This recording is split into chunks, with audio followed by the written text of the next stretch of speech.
Hi, I'm Hannah. And I'm Aluma. And we're part of the DoubleClick team here at Google.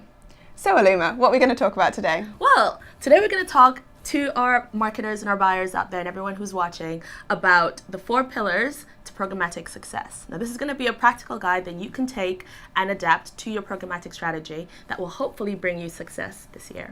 So the first thing that we're going to talk about is how to make sure that you organize your audience insights. So you might have a ton of different data from CRM data, offline data, a tag management system, and it's important to make sure that you house all of those in one place so that you can draw the best insights. For example, something like Google Analytics Premium. And also, the main thing with Programmatic is that you need to make sure that you can act on that in real time. Can you make a decision about how to reach your consumer on the path to their conversion, whether that's a sale or however you class a conversion, and make sure that you can actually act on that data in real time. And once you have your audience insights all in order and you know who your customers are and your potential consumers are, it's important to make sure that when you do reach them, you're doing so in a way that's really going to grab their attention and lead them to carry out the action you want them to carry out. And this brings us to our second point, which is designing compelling creative. So you can be as creative as you want to be and as innovative as you want to be with your creative, but if the technical elements aren't completely down and done and dusted and correct, you're really going to miss out on being able to reach your audience wherever they may be. So the biggest thing to remember when it comes to making sure your creative is technically sound is to make sure you're building in HTML5 only, no Flash.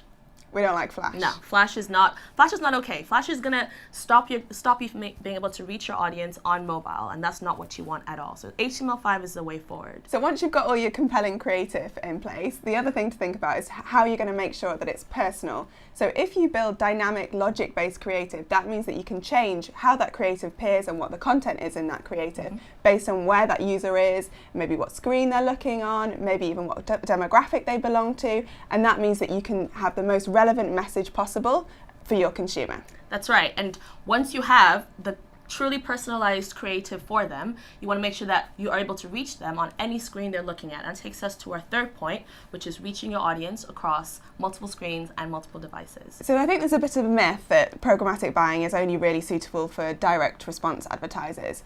But actually what we're finding is it is becoming the best place possible for advertisers with branding budgets as well. And that's because publishers are eager to use programmatic to monetize their inventory. It is one of the most efficient ways possible for them to monetize it. So we're seeing really good quality inventory flowing into the exchanges. So that's really important then as an advertiser, which means that with your branding budgets, you can reach your consumer on those really kind of premium quality websites. That's right, and regardless of what type of campaign you're trying to run, whether it's DR or whether it's branding, you're going to want to measure it. And this brings us to our last and final point, which is making sure that you're able to measure the impact of your creative. Now, Programmatic brings with it a wealth of new and exciting ways for you to be able to measure the campaigns that you are running and the performance that you are seeing, and also the effect this has on your ROI. So one great example of a metric that Programmatic brings forth is viewability.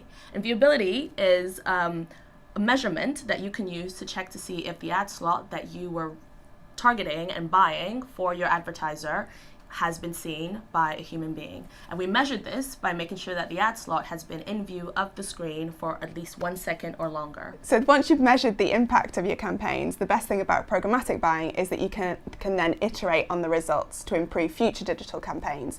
So you can have a look at the ad recall and the ad awareness and then use that to make sure that your programmatic buying becomes cleverer.